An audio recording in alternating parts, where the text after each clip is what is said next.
Okay, so I'm back here in my mini trekking as usual dito sa Siete Tetas or Mini Burol dito sa may amin sa Vallecas dito sa Madrid.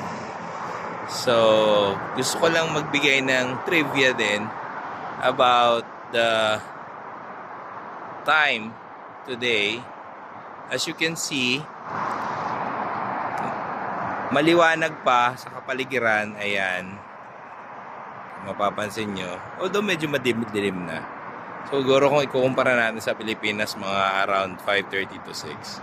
And if you're going to look at there, so hindi pa completely lumulubog yung araw, di ba?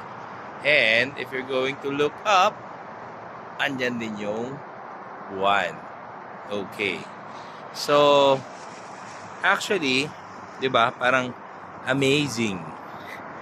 May buwan tapos may araw. So, ayon sa aking pananaliksik. So, ang Spain, kaya siya may ganitong klaseng uri ng panahon. Especially now. And magsa-summer na. Or actually, we're in springtime technically. And magsa-summer pa lang kami. Starting, I think, June 21 if I'm not mistaken. Hindi ako sure doon sa ano. Pero malapit na mag-summer. So, ayan.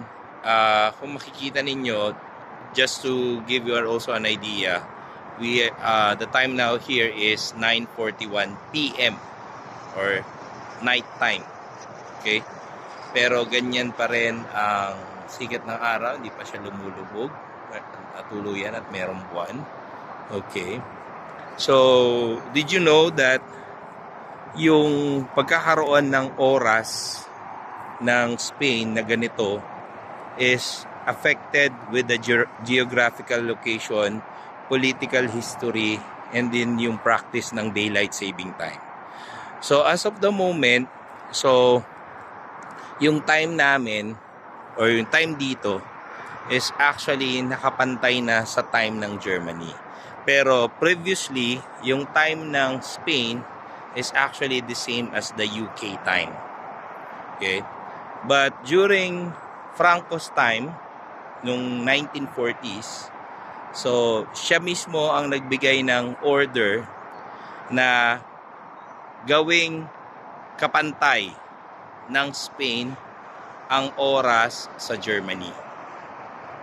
That's why yun yung kanyang political reason kung bakit ganun yung oras ni Espanya.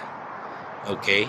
So, syempre, bukod dun sa geographic location niya na naka-locate ang Spain sa west ng Europe. So, technically speaking, because of that location, so pag sa west side ng Europe, mas late ang paglubog ng araw. Okay? So, I hope may bago kayong natutunan. And check out for more updates and kung ano man ang pwede nating i-post na trivia. Okay? Ciao!